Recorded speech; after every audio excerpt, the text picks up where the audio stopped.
Sa previous episode, ang bida nating si Ara ay nag-aaral sa isang paaralan na puno ng mga bully, kung saan may kakaibang trip ang mga tao dito at laganap din sa school ang pagre-recruit para isali sa mga gang.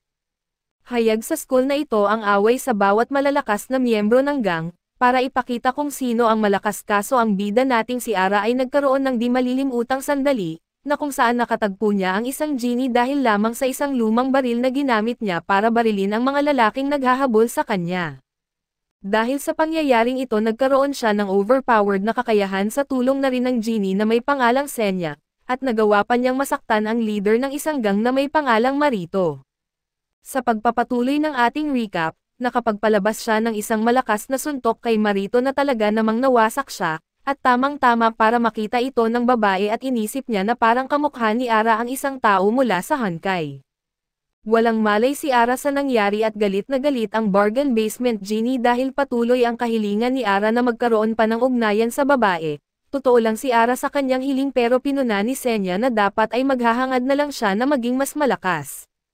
Naputol ang kanilang argumento nang masipa ni Marito si Ara papunta sa isang lawa. Nakabangga ni Mana ang isang taong pinangalan ng Jab Bashira habang nagmamadaling puntahan si Ara, at umasta itong si Jab na parang napaka-big deal ng ginawa ni Mana dahil sa pagbangga niya na iyon.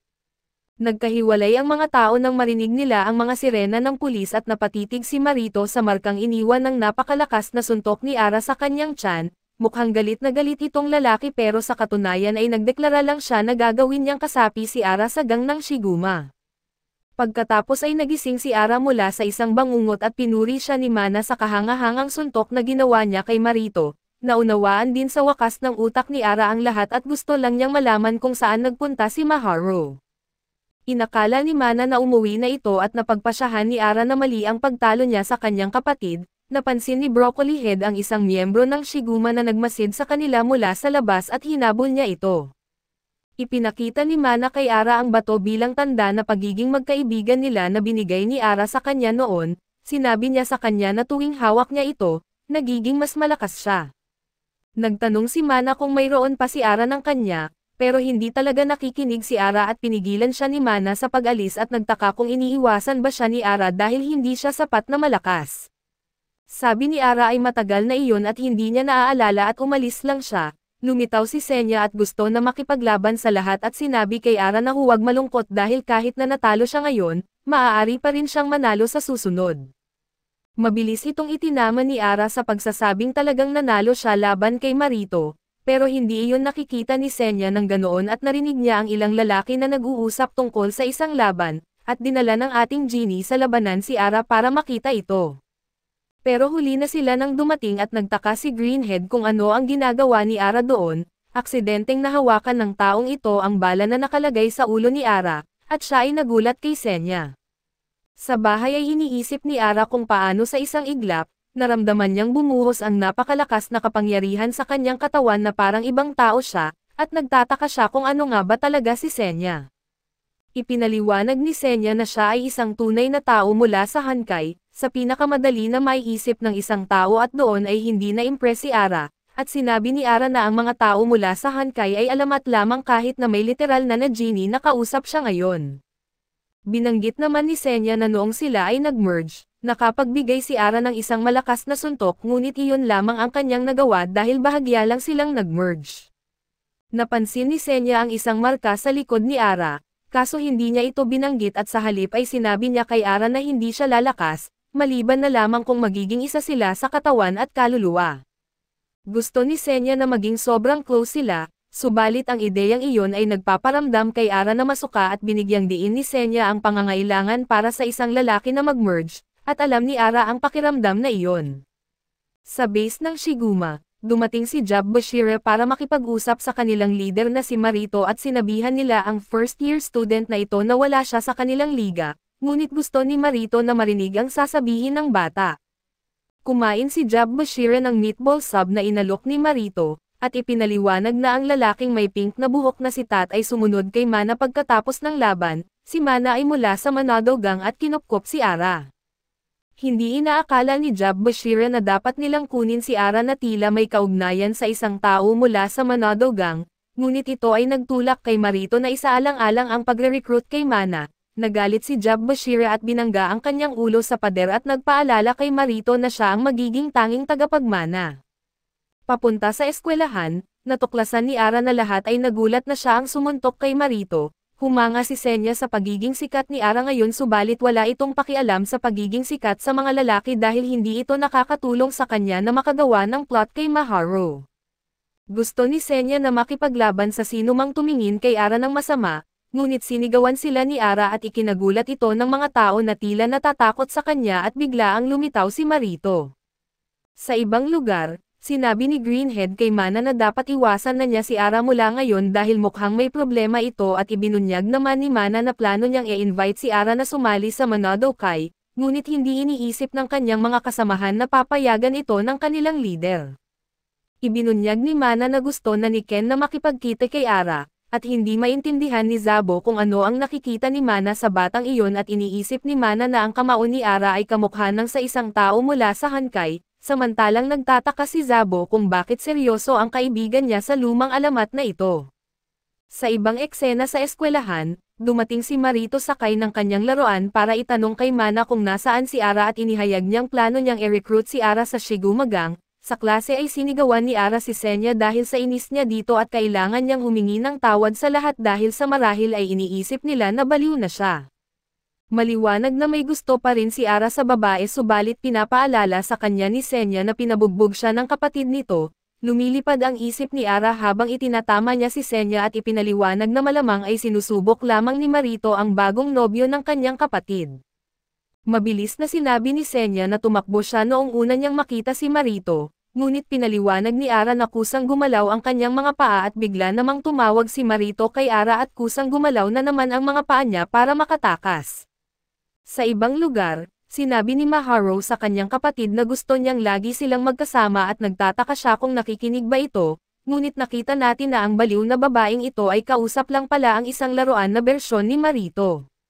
Dumating si Ara na kunwari ay aksidente lang ang pagkikita nila, at humingi siya ng tawad sa nangyari noong nakaraang araw at kahit tumakas si Ara kay Marito, sinabi niya kay Maharu na gusto niyang harapin muli ang kanyang kapatid para makuha ang respeto nito. Akala ni Ara na mapapahanga niya ang babae, subalit nakakagulat na ipinaliwanag ni Maharu na kung sasaktan niya ulit ang kanyang kapatid ay tatapusin niya ang buhay ni Ara, at sinabi ni Maharu sa kanya na ibabalik na niya ang bato na binigay, ngunit ipinaliwanag ni Ara na ito ay isang love forever stone. Hindi siya nagpakita ng pakialam at basta na lang niya ito ibinagsak, nabasag ito sa milyong piraso at umasta ang babaeng ito na parang aksidente lang ang nangyari at pagkatapos, hiniling ni Maharu sa kanyang kapatid na maglakad sila pauwi kaso abala ito sa isang panaginip kung saan nakikipaglaban siya kay Ara, at nasuntok niya sa mukha ang kanyang kapatid. Mukhang may problema talaga sa isip itong babae dahil sinisi niya si Ara sa nangyari. Sa bahay ay malungkot na pinagdikit-dikit ni Ara ang kanyang malungkot na hitsurang Love Forever Stone.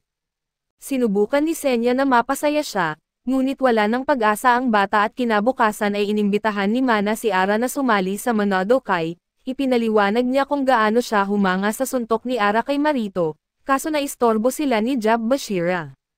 Galit na galit si Zabo nang makita ang lalaking may pink na buhok, ngunit ginamit ni Jab Bashira ang kanyang paboritong step para umatake at nais ni Ara na matapos na lang ang lahat, ngunit mukhang hindi iyon mangyayari dahil haharapin ni Mana si Jab Bashira. May kailangan si Jab Bashira kay Ara, ngunit sinabi ni Mana na kailangan muna siyang dumaan sa kanya, at tamang-tama ito para kay Jab Bashira dahil matagal na niyang gustong patayin si Mana. Lumabas silang dalawa na nagbigay ng malaking ginhawa kay Ara subalit sinabi ni Jab Bashira na babalik siya para kay Ara, at sa labas ay naghanda ang dalawa para makipaglaban at lahat ay naghiyawan para sa labanan. Sinubukan ni Senya na dalhin si Ara para manood, ngunit ayaw niyang masangkot sa lahat ng iyon at tinanong ni Senya ang pagkalalaki ng ating bida, at nagtaka ito kung talagang iiwan niya lang ang kaibigan. Parang may epekto ang sinabing ito kay Ara sa maraming paraan, dahil sa sumakit na naman ang tiyan niya at kailangan niyang mapabilis ang pag-alis para sa personal na pangangailangan, sa wakas ay nagsimula na ang laban at namangha si Mana sa kakayahang umiwas ni Jab Bashira sa lahat ng kanyang sipa.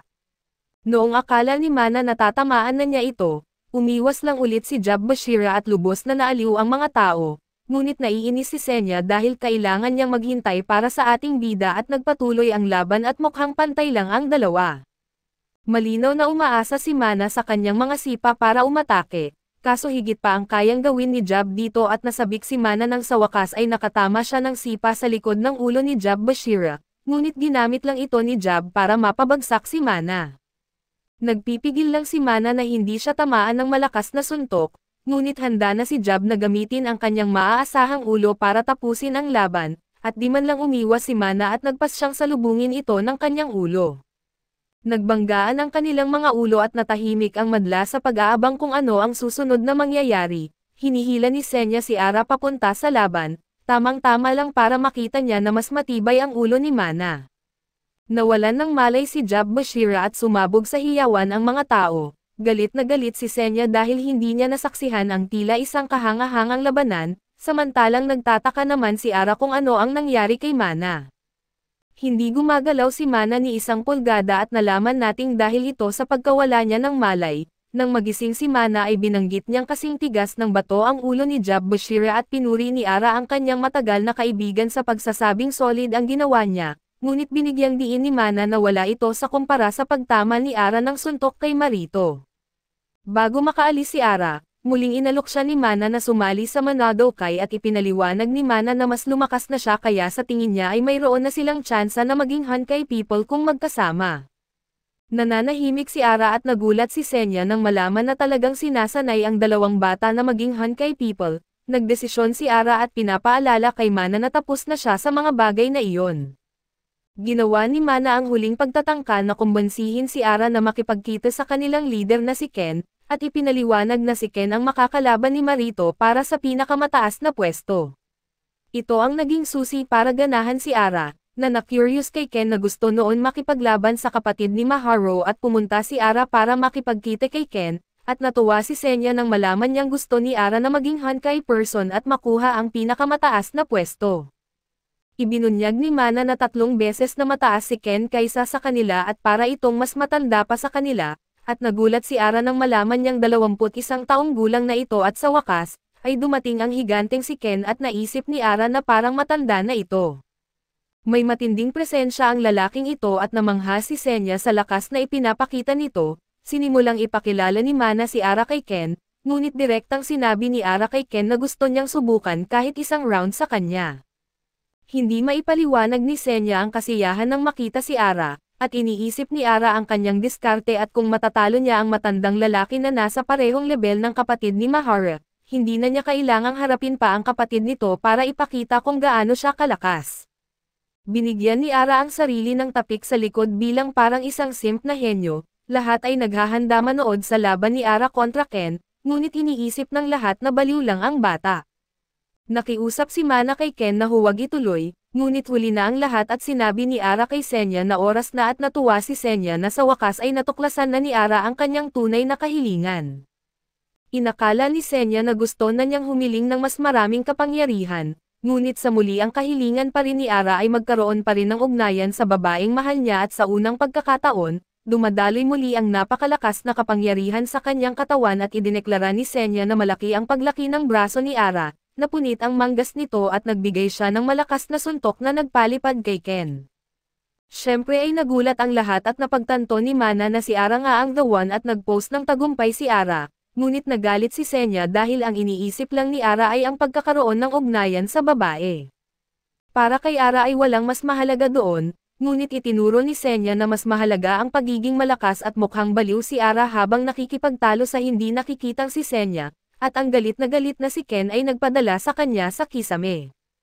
Mukhang hindi na mabubuhay pa si Ara at tinitigan lang ni Ken ang malaking bakas na iniwan ng suntok ni Ara. Sinisi ng ibang miyembro ng Manadokai si Mana sa pagdadala ng gulo, at natakot sila ng tila nagagalit si Ken. Yun pala ay natatawa lang si Ken at sinabi niyang hindi siya maaaring maging mas masaya at sa eskwelahan, ramdam pa rin ni Ara ang epekto ng laban. Ngunit gusto lang ni Senya na lumaban pa ng isa pang round sa lalaking iyon. Pagkatapos manalo sa dalawang magkasunod na laban, naging mayabang si Ara at binanggit niyang parang walang hangganan ang kanyang kakayahan at mabilis siyang binalik sa realidad ni Senya, sa pagsasabi na teknikal na talo pa rin siya.